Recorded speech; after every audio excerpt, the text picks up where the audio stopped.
Aam Aadmi party ਨੂੰ ਹੁਣ ਜਿੱਥੇ ਵਿਰੋਧੀਆਂ ਦੇ ਘੇਰੇ ਪੈਣੇ ਸੀ ਉਹ ਤਾਂ ਪੈ ਹੀ ਰਹੇ ਸੀ, ਪਰ ਹੁਣ ਇਹਨਾਂ ਨੂੰ ਆਪਣੇ ਲੋਕਾਂ ਨੇ ਵੀ ਘੇਰਾ ਪਾਉਣਾ ਸ਼ੁਰੂ ਕਰ ਦਿੱਤਾ ਹੈ।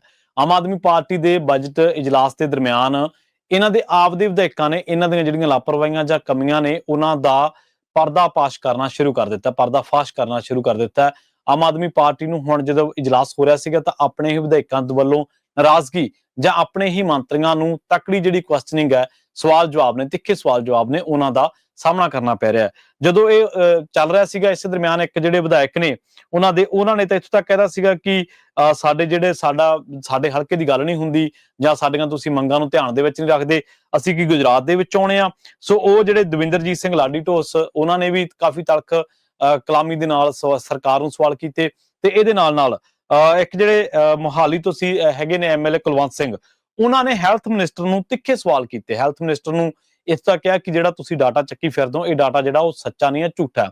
ਇਸੇ ਦਰਮਿਆਨ ਇਹਨਾਂ ਦਾ ਇੱਕ ਜੰਮੂ ਤੋਂ ਵਿਧਾਇਕ ਹੈ ਮਹਿਰਾਜ ਮਾਲਿਕ, ਉਹਨਾਂ ਨੇ ਤਾਂ ਇਸ ਤਰ੍ਹਾਂ ਕਹਿ ਦਿੱਤਾ ਵੀ ਇਹ ਜਿਹੜਾ ਗਵਰਨਮੈਂਟ ਦੇ ਰਾਜ ਦੇ ਵਿੱਚ ਮਾਫੀਆ ਉਹ ਇੱਥੋਂ ਜਿਹੜਾ ਮਾਈਨਿੰਗ ਆ ਉਹ ਕਰ ਲੈਂਦਾ, ਇੱਥੋਂ ਰੇਤਾ ਬਜਰੀ ਜਾਂ ਪੱਥਰ ਲੈ ਜਾਂਦਾ ਤੇ ਇੱਥੇ ਚਿੱਟਾ ਸਿੱਟ ਜਾਂਦੇ ਆ।